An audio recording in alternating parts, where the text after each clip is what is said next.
So I'm rewatching my cookie video, guys, and I heard myself say there's 3/4 cup of butter that I'm going to brown in here. There is not 3/4 cup of butter. There's 85 grams, which is approximately 6 tablespoons.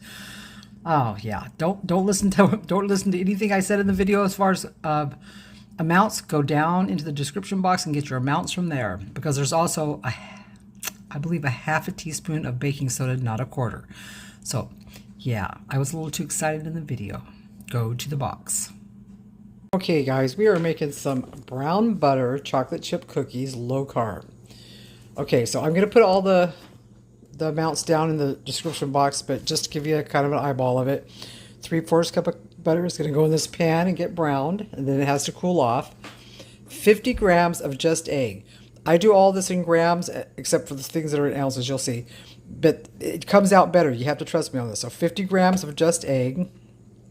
50 grams of allulose sweetener.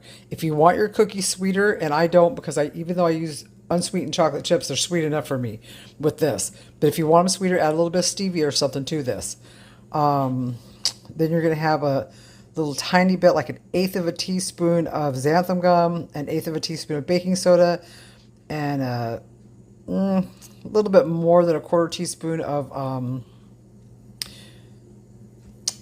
salt. And you have to have salt. I've tried it without salt. They taste funny.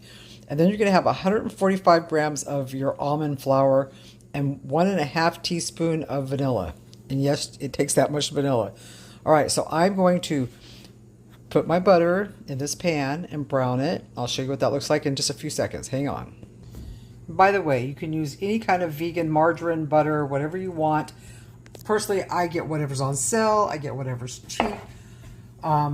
Yeah, I don't get fancy with. I'm not buying Miyoko's, blah blah blah. I just get whatever's fancy, whatever's cheap, whatever's on sale. That's how I do it. Okay, so I have my heat on medium, a little bit below medium, because you don't want to burn your butter. And here's the thing about margarine and vegan butters.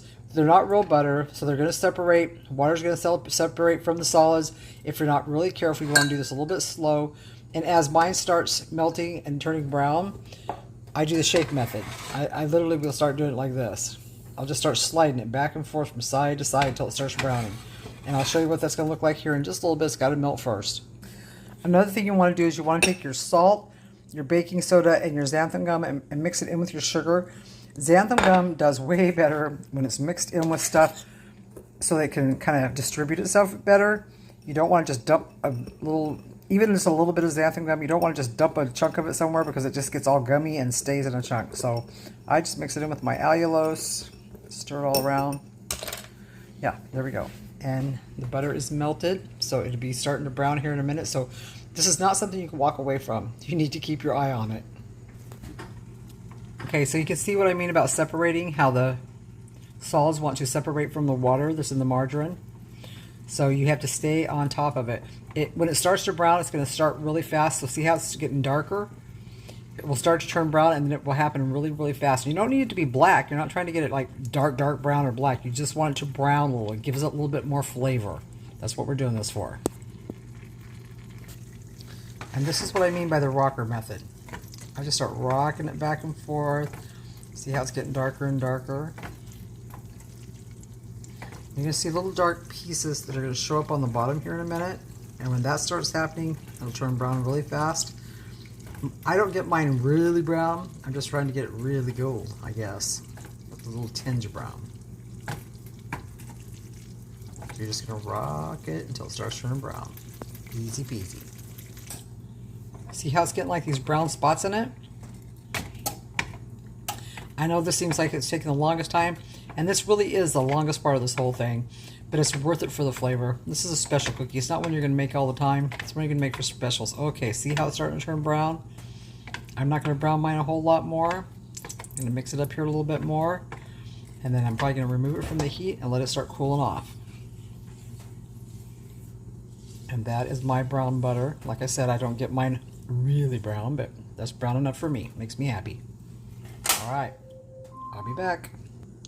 Another thing you can do that saves time and disperses things better is get your vanilla. I'm using 1.5 tablespoons or 1.5 teaspoons. So that's 1/2 of a tablespoon. Wow. That would have been a lot if I was using tablespoons. Just beat this into your just egg. If you were using real eggs, you would beat your egg and want it to be frothy. We don't really have to do that with just egg because it's very nicely mixed. Okay, but look how easy everything's going to be when I start putting together. My brown butter is cooling off, and I will be back in just a little bit. Alright, so all the dry stuff's going to go in the mixing bowl. Remember, we already put our baking soda stuff in with the sweetener, so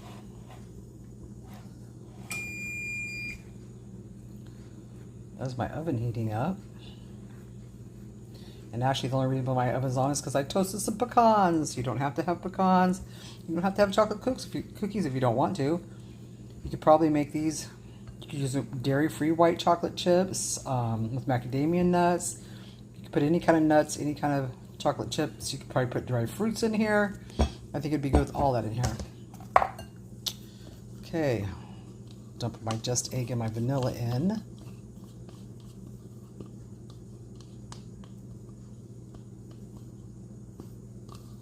I want every bit of it because I do measure it out by the gram. Okay, and my brown butter is cooled off, so I'm going to dump all that in here too. And there's several reasons you want it cool. One, you don't want to scramble your just egg. I mean, that makes sense, right?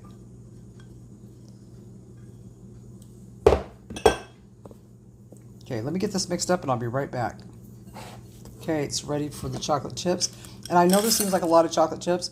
And the first time I was baking, I was like, do I want that many? But it really is better with that many. I'm not measuring the pecans because I only had a few in the bag anyway. Just going to put that many in. Let me mix this up and I'll show you how I make perfectly identical cookies. All right, another reason you don't want hot butter is you don't want your chocolate chips to melt. All right, using an ice cream scoop or a cookie scoop, you're going to oh my goodness, scoop out the exact same amount per cookie. And there's a reason for this. Because when you have to put these in the refrigerator, they have to stay in the refrigerator for 30 minutes after you get them formed. But right now we're just dumping the amounts onto the tray. You still have to form the cookies. It usually makes about 9, but my tray only holds about 6. The tray I'm using right now that fits into my freezer. So I'll make a few more after these get done.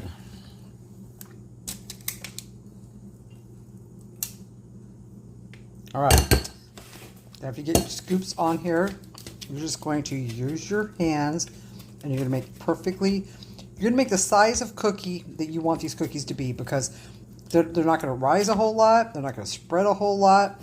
So however you form them, that's the kind of cookies you're going to be getting. Okay, does that make sense? I pick up any chocolate chips that fall because they're just going to melt all over my tray anyway. Alright, so I'll be right back when I get these all shaped up.